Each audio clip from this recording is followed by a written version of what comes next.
అబ్బో ఇక్కడ కేజీ చీరలు కొంటే అర కేజీ చీరలు ఫ్రీ అంట. మంగళ్య షాపింగ్ మాల్ కేజీల్లో సేల్, టన్నుల్లో ఆనందం.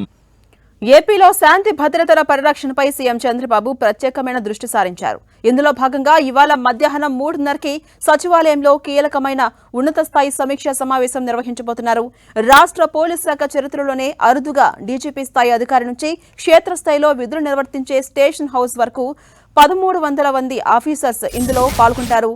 ఇక ఈ సమీక్షా సమావేశంలో రాష్ట్రంలోని శాంతి భద్రతలు, మహిళలు, చిన్నారులపై జరుగుతున్న నేరాల నియంత్రణ, సైబర్ నేరాలు, సోషల్ మీడియా వేదికగా సాగుతున్న దుష్ప్రచారాలు, గంజాయి నిర్మూలన, బ్లేడ్ బ్యాచ్ల అరాచకాలకు అడ్డుకట్ట వేయడం వంటి కీలక అంశాలపై చర్చించబోతున్నారు.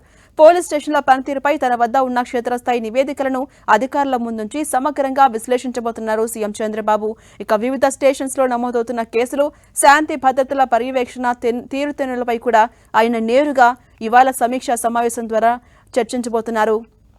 ఇక రాష్ట్రంలో శాంతి భద్రతలకు విఘాతం కలిగించే వారిపై, చట్టాన్ని అతిక్రమించే వారిపై ఉక్కుపాదం మోపాలని, మహిళలు, బలహీన వర్గాల రక్షణకే అత్యంత ప్రాధాన్యమివ్వాలని ఈ సందర్భంగా పోలీసు యంత్రాంగానికి స్పష్టమైన దిశానిర్దేశం చేయబోతున్నారు. సచివాలయంలో జరిగే ఈ సమావేశానికి పోలీసు ఉన్నతాధికారులు ప్రత్యక్షంగా హాజరవుతుండగా జిల్లా స్థాయి అధికారులు, ఎస్హెచ్ఓలు వీడియో కాన్ఫరెన్స్ ద్వారా పాల్గొంటారు.